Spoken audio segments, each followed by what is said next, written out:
Good morning. So when I was in graduate school, I was a runner, and a friend and I decided that we were going to run the Boston Marathon. And so we started training, and we overtrained, and I developed knee and back problems. So I went to see a physical therapist, and they told me that I had to stop running, and instead I should just stretch.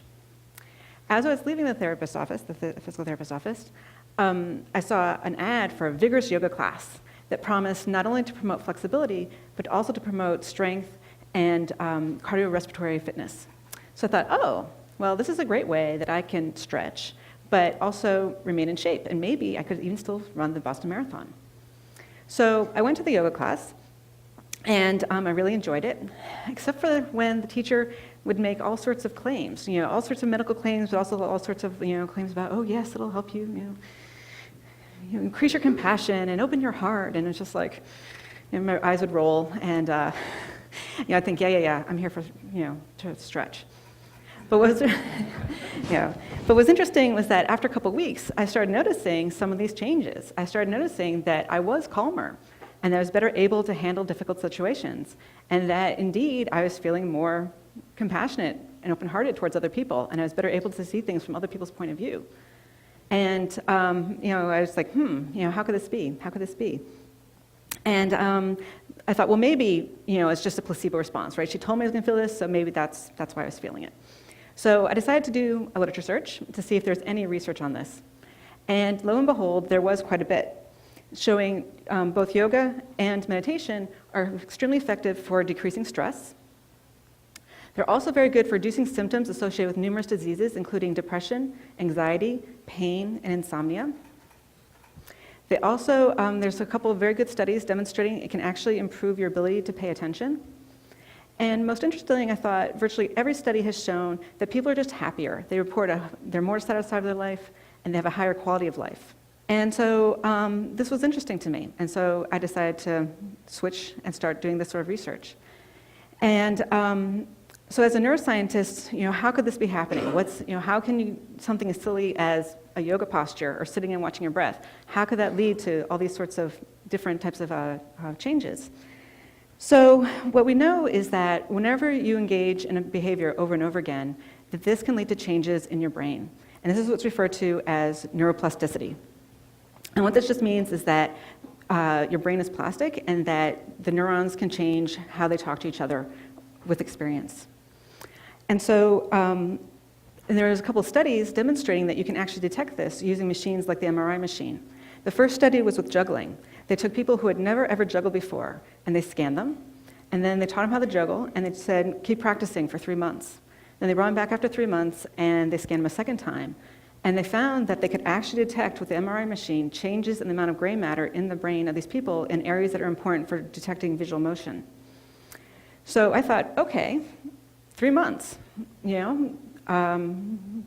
can we detect, can meditation change brain structure too? That's something as, simple as, juggling. What about meditation? So the first study we did, we recruited a bunch of people from the Boston area, and these were not monks or meditation teachers. These were just average Joes who on average practice meditation about 30 or 40 minutes a day. And we put them in the scanner, and we compared them to a group of people who are demographically matched, but who don't meditate. And what we found is this, that there were indeed several regions of the brain that had more gray matter in the meditators compared to the controls.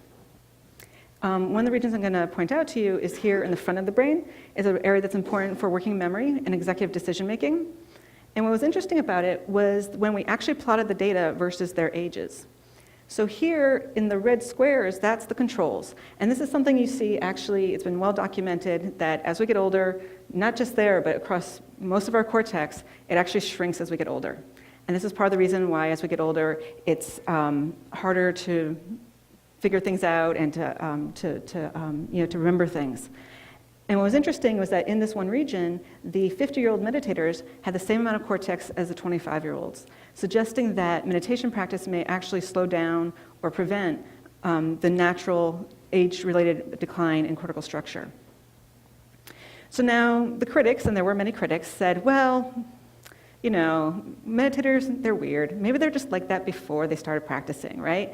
Or a lot of them, they're vegetarians, so maybe it has something to do with their diet or something else with their lifestyle, Couldn't possibly be the meditation, it had something else, right? And to be fair, that could be true. This first study could not address that. So we did a second study. In this study, what we did is we took people who had never meditated before, and we put them in the scanner, and then we put them through an 8-week meditation-based stress reduction program, where they were told to meditate every day for 30 to 40 minutes. And then we scanned them again at the end of the 8 weeks, and this is what we found. So what you can see is that several areas became larger. In this slide, we can see the hippocampus. And in the graph, the controls are in blue and the meditation subjects are in red. And what we see is that the hippocampus, and this is an area that's important for learning and memory. It's also important for emotion regulation. And what's interesting is there's less gray matter in this region in people who have depression and PTSD. Another region we identified was the temporal parietal junction, which is here above your ear. And it's important for perspective taking and empathy and compassion. And again, these are both functions which people report changing when they start practicing meditation and yoga. Another region we identified was the amygdala. And the amygdala is the fight or flight part of your brain. And here we actually found a decrease in gray matter. And what was interesting was that the change in gray matter was correlated with the change in stress. So the more stress reduction people reported, the smaller the amygdala became. And this was really interesting because it's sort of the opposite and parallel of what some animal studies have shown. So Chatterjee and colleagues using rodents, they took rodents who were just happy, normal rodents, and they had them in their cage, and they measured their amygdala, and then they put them through a 10-day stress regimen. And at the end of the 10 days, they measured their amygdala, and this exact same analogous part of their rat brain grew. So we found a decrease with stress, they found an increase with stress. What was interesting is that then they left the animals alone, and 3 weeks later, they went back and tested them again. And 3 weeks later, that same part of the amygdala was still large, and the animals, even though they were in their original cages where they were happy, were still acting stressed out. So they, were cowering in the corner, and they just weren't exploring the space the way they had before. And so this is the exact opposite of what we saw with the humans, because with the humans, nothing has changed with their environment. They still had their stressful jobs, all the difficult people in their lives are still being difficult, and the economy still sucked, but yet, their amygdala got smaller, and they were reporting less stress.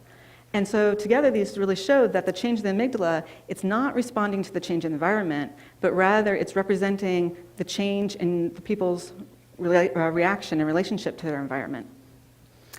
And then the other thing that the study shows us is that it wasn't just that people were saying, oh, I feel better, or that it was a placebo response, or that they were trying to please us, that there was an actual neurobiological reason why they were saying they felt less stressed. And so the idea that I'd like to share with all of you today is that meditation can literally change your brain. Thank you.